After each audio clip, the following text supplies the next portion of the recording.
Hello दोस्तों, आज हम लोग बात करने वाले हैं द्वितीय उत्तरवर्ती मुगल शासक की। दोस्तों, बहादुर शाह प्रथम की मृत्यु के बाद उनके चारों पुत्र जहांदर शाह, अजीमुस शान, रफ़ीउस शान और जहां शाह उत्तराधिकार के युद्ध में भिड़ जाते हैं और उत्तराधिकार का ये युद्ध जीतता है जहांदर शाह। विजय स्वरूप उसे प्राप्त होता है मुगल साम्राज्य। लेकिन दोस्तों, जहांदर शाह के मुगल शासक बनने के बावजूद भी उसमें वो योग्यता नहीं होती कि वो अपने साम्राज्य को सुचारू रूप से चला पाता या शासन को नियंत्रित कर पाता। लिहाजा उसके शासन को नियंत्रित करने लगे उसकी प्रेमिका लाल कुंवर और उसका वजीर जुल्फ़िकार खां।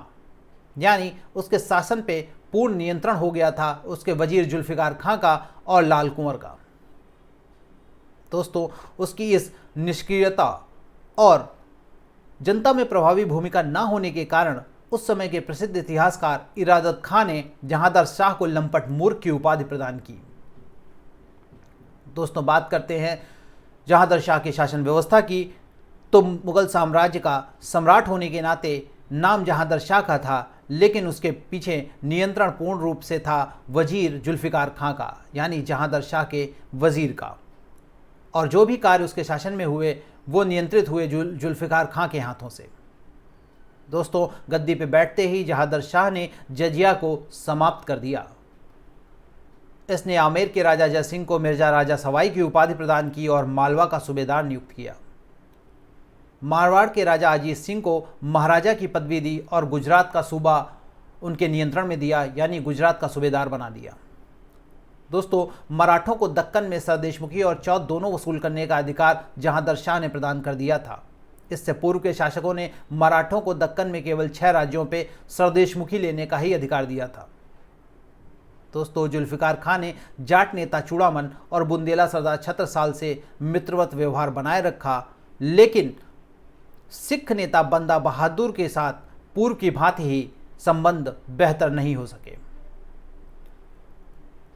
जुल्फ़िकार खां ने शासन की आर्थिक स्थिति को संभालने की काफ़ी कोशिश की, लेकिन सम्राट जहांदर शाह से उसको कोई भी सहायता नहीं मिल रही थी, जिसके कारण वो आर्थिक स्थिति को संभाल नहीं पा रहा था और आर्थिक स्थिति को और भी बदतर बनाने का कार्य किया उस समय की इजारा व्यवस्था ने, जो कृषकों पे एक कर के रूप में आरोपित थी और उसमें एक निर्धारित कर कृषकों को देना पड़ता था, चाहे आय कुछ भी रही हो, यानी कृषकों की आय कुछ भी हो, एक निर्धारित कर उसको शासन को देना पड़ता था। इसने विपरीत भूमिका अदा की आर्थिक स्थिति में और आर्थिक स्थिति और भी प्रतिकूल होती चली गई। दोस्तों, काफ़ी खां उस समय के विद्वान और इतिहासकार ने जहांदर शाह के शासन के बारे में कहा था कि जहांदर शाह का शासन आम प्रजा से अधिक चारणों, गायकों और नर्तकों के अनुकूल था, यानी जहांदर शाह अपने भोग विलास में ही लिप्त रहता था। बात करते हैं जहांदर शाह के अंतिम समय की, तो दोस्तों, जहांदर शाह की निष्क्रियता के चलते उसके भतीजे फारूक शेर ने उस समय के प्रसिद्ध सैयद बंधुओं का साथ किया और उसके शासन में विद्रोह कर दिया।